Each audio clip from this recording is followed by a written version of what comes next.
on asylum seekers. Joining me right now is Texas Congressman, member of the House Judiciary, Transportation and Infrastructure Committees. He is also the former Texas Sheriff, Troy Nehls. Congressman, it's great to see you.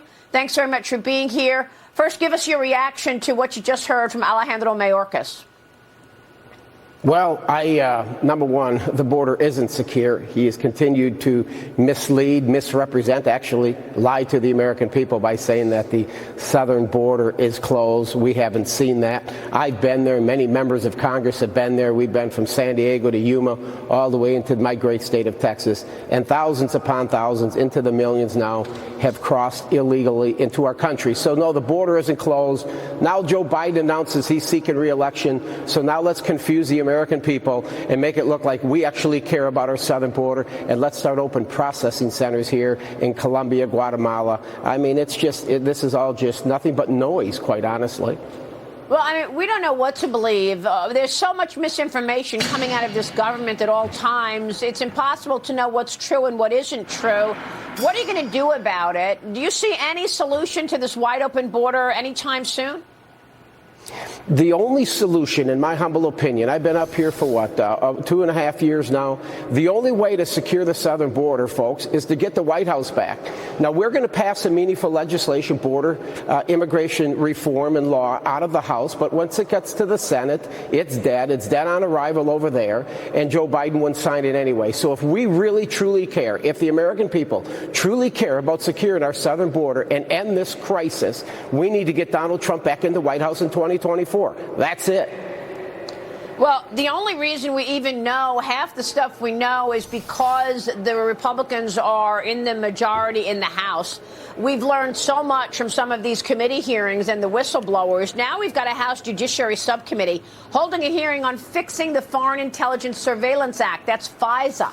The Department of Justice Inspector General Michael Horowitz warned yesterday that the FBI is using the FISA powers to conduct more searches and surveillance on American citizens, more than 3 million searches on Americans' data and communications in 2021. Here's some of that testimony. Watch. It's obviously very concerning that there's that volume of searches, the error rate that was reported on. Now, and that error rate was what? I believe it was around 30%. Yeah, I'm a lawyer, not a mathematician. You're talking about 7 figures of error. Congressman, 1 million of those searches were made in error. What's going on? Well, that's what we know with the FBI and the DOJ. And what they're concerned about, the Intel Committee now, is Section 702 is about to expire at the end of the year. And obviously, our Committee on Judiciary, we oversee that. So I think that the FISA courts, obviously, they have abused the American people's rights. We look at what happened with Carter Page years ago and how this FISA and this FISA court attacked him. FISA 702 dealing with foreigners. It was all about intel surveillance on foreigners in foreign lands. Never was the intent to go after and surveil the American people. And that's what they're doing with 702 and the FBI. It's wrong. There's been millions and millions of searches on the American people, and there needs to be some strict oversight. We need to have some oversight on this. And I think Horowitz did a great job the other day, the Inspector General Horowitz, in exposing the FBI and what they've done against the American people. To me, it's illegal. Well, illegal. Congressman, it is illegal. And look, with all due respect, this should have been fixed years ago. I remember how they abused the FISA process and surveilled Carter Page throughout the Russia collusion lie that the media went along with. And we're still talking about this. How come this hasn't been fixed? Are you telling me that the FISA rules are supposed to capture foreigners and instead it's capturing millions of Americans and they're surveilling and watching us? And those people who they may not agree with or are their political, skeptics, that's who they're surveilling? Well, if you know Carter Page, obviously he was a great American, went to the Naval Academy, did all these great things.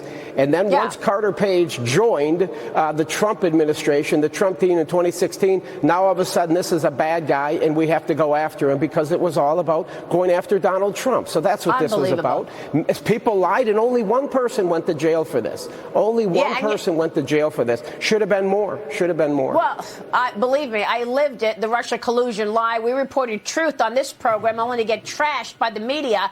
But I remember the people in Congress who lied to us straight away. I'm talking about Adam Schiff, Eric Swalwell, all told us that Trump colluded in plain sight. They were on the Intelligence Committee. They knew better. They should not have said that publicly because they knew better, Congressman. You and the California Congressman Eric Swalwell got into it. A heated exchange during a hearing this week over the Chinese spies. Watch this. Let's take a look.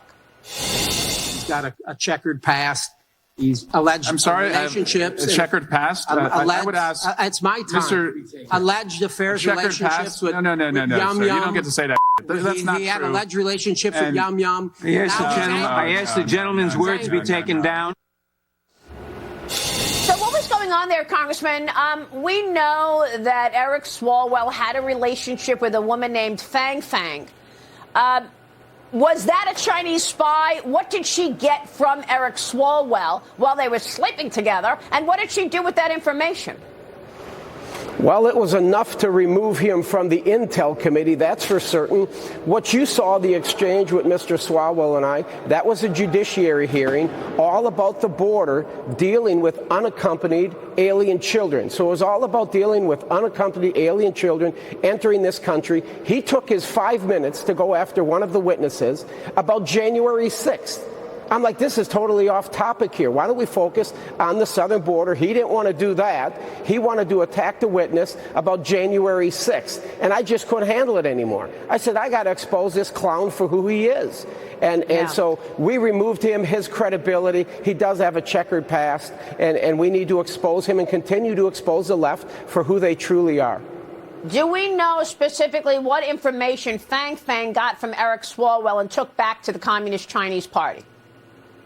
Probably too much. That would be a good question. You'd have to ask other members in the Intel Committee or maybe ask our speaker. But we did the right thing by removing him off that committee. We did the right thing. Hey, why is it that when the Democrats are in charge and they're questioning people, they're not under oath? How come you all are not under oath the way the witness has to be under oath?